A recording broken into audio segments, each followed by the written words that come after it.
मेरा नाम निशा है। मैं मेडिकल की स्टूडेंट होने के साथ साथ एक फेमस टिकटॉकर भी हूँ। मुझे टिकटॉक वीडियो बनाने का जुनून है। जब से मैंने टिकटॉक पर वीडियो बनाना शुरू की है, मेरा पढ़ाई में दिल नहीं लगता।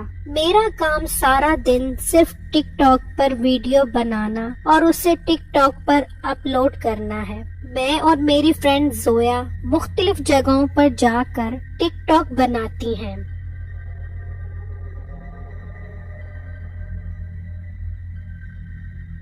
एक दिन मैंने और जोया ने प्लान बनाया कि हम कॉलेज के पीछे जो वैरान बिल्डिंग है, जहाँ जाना मना है, वहाँ जाकर टिकटॉक बनाएंगे। इसके लिए हमें छुट्टी का इंतजार करना पड़ा ताकि सारे स्टूडेंट्स चले जाएं और हमें वहाँ जाते हुए कोई भी न देखे। हम कॉलेज के ग्राउंड में बैठकर सब स्टूडेंट्स का जाने का इंतजार करने लगे। आखिर कॉलेज खाली होते होते शाम हो गई। फिर मैं और जोया उठे और कॉलेज के पीछे मौजूद बिल्डिंग की तरफ बढ़ने लगे। बिल्डिंग के सामने पहुंचकर हम रुक गए। बिल्डिंग से अजीब सी नहुसत टपक रही थी। बिल्डिंग के करीब पहुंचकर मुझे अजीब सी बेचैनी होने लगी। जोया ने बिल्डिंग के अंदर जाने से इनकार कर दिया और मुझे भी मना किया कि अंदर ना जाओ। लेकिन मुझ पर टिकटॉक बनाने का जुनून सवार था। मैंने उसकी बात की कोई परवाह न की और अंदर चली गई।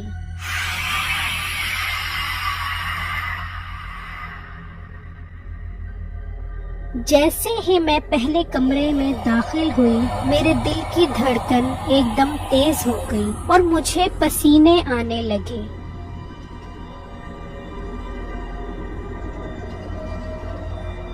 मैंने तेजी से अपना मोबाइल निकाला और सोचा कि जल्दी जल्दी वीडियो बना लेती हूँ और यहाँ से चली जाती हूँ। मैं मोबाइल से अपनी टिकटॉक वीडियो बना रही थी कि मुझे मोबाइल में अपने पीछे किसी की परछाई नजर आई।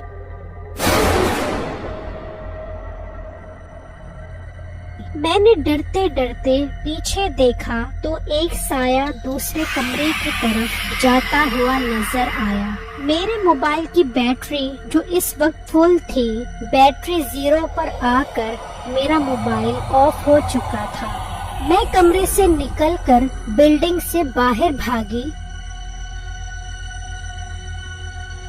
तो ये क्या, मैं एक कमरे से निकलकर दूसरे कमरे में आ गई थी। लेकिन मुझे बाहर जाने का रास्ता नहीं मिल रहा था। साथ वाले कमरे से मुझे बच्चे की रोने की आवाज आने लगी।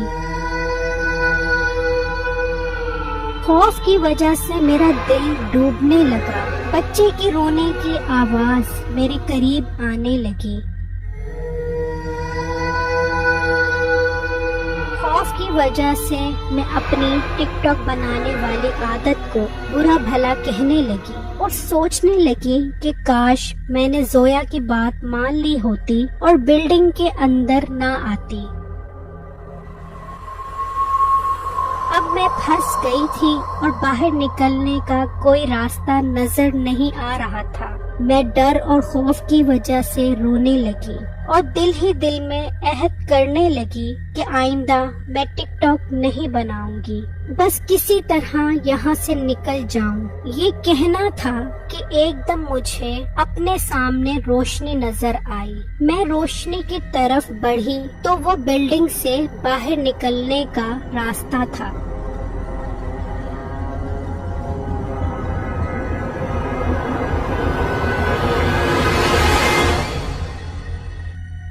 सामने मेरी दोस्त खड़ी थी। मैंने जोया को कहा कि भागो और जल्दी से यहाँ से निकलो।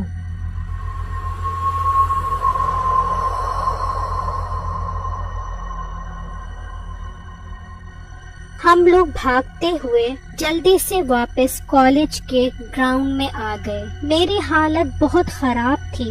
मुझे देखते हुए जोया ने परेशानी में पूछा कि तुम्हें क्या हुआ है। मैंने उसको सारा वाकया सुनाया।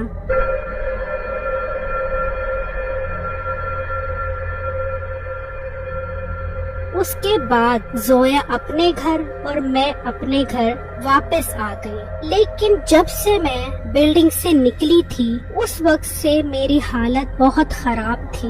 میرے سر اور کندھے پر لگتا تھا کہ جیسے کسی نے بہت بھاری چیز رکھ دی ہو۔ ایک ہفتے تک مجھے بخار نہیں اترا، میری طبیعت صحیح ہونے کی بجائے اور خراب ہونے لگی۔ ہر وقت کندھے پر بوجھ محسوس ہوتا اور مجھے اپنے کمرے میں کسی کی پرچھائی نظر آتی۔ کہیں پر بھی جاتی تو کسی کا سایہ ہر وقت میرے ساتھ ہوتا۔ میں نے ڈر اور خوف کی وجہ سے گھر سے باہر نکلنا چھوڑ دیا تھا اور ہر وقت ڈری ہوئی اور سہمی ہوئی رہتی تھی۔ ایک دن میں نے اللہ سے رو رو کر دعا مانگی کہ مجھے اس مصیبت سے نکال دے۔ آئندہ میں کبھی ٹک ٹاک ویڈیو نہیں بناؤں گی بلکہ واپس اپنی پڑھائی شروع کروں گی۔ اس رات جب میں سونے کے لیے لیٹی تو میں نے دیکھا ایک آدمی اور ایک عورت میرے پاس بیڈ پر آ کر بیٹھ گئے ہیں اور کسی سے باتیں کر رہے ہیں کہ چلو اب بہت ہو گیا ہے، اب واپس چلو۔ اس کے ساتھ ہی مجھے کسی بچے کی عجیب سی آواز آنے لگی جیسے وہ نہ جانے کی ضد کر رہا ہو۔ عورت نے اس آدمی سے کہا کہ اس کو بالوں سے پکڑ کر زبردستی لے چلو۔ میں ڈر گئی اور دل ہی دل میں اللہ سے مدد مانگنے لگی۔ اتنے میں نے دیکھا کہ وہ عورت ایک بچے کے سائے کو زبردستی لے کر جا رہے ہیں اور بچہ عجیب سی آوازیں نکال رہا ہے۔ اسی وقت میری طبیعت ایک دم بالکل ٹھیک ہو گئی، ایسا لگا جیسے میرے ساتھ کچھ ہوا ہی نہیں تھا۔ اب میں بالکل ٹھیک ہوں۔ اس واقعے کے بعد میں نے اپنے موبائل سے ٹک ٹاک ایپ ڈیلیٹ کر دیا ہے اور اب صرف اور صرف میرا دھیان اپنی پڑھائی کی طرف ہوتا ہے، اور اب میں دوسروں کو بھی منع کرتی ہوں کہ اس ٹک ٹاک کے چکر میں نہ پڑھیں۔ یہ تو کسی نیکی کی وجہ سے میں بچ گئی، لیکن ہر کوئی میری طرح خوش قسمت نہیں ہوتا، اور میں اپنے ساتھ پیش آنے والے واقعے کو ہر کسی کو سناتی ہوں کہ کیا پتا کوئی اس واقعے سے سبق سیکھ لے اور میری طرح کسی مصیبت میں نہ پڑے۔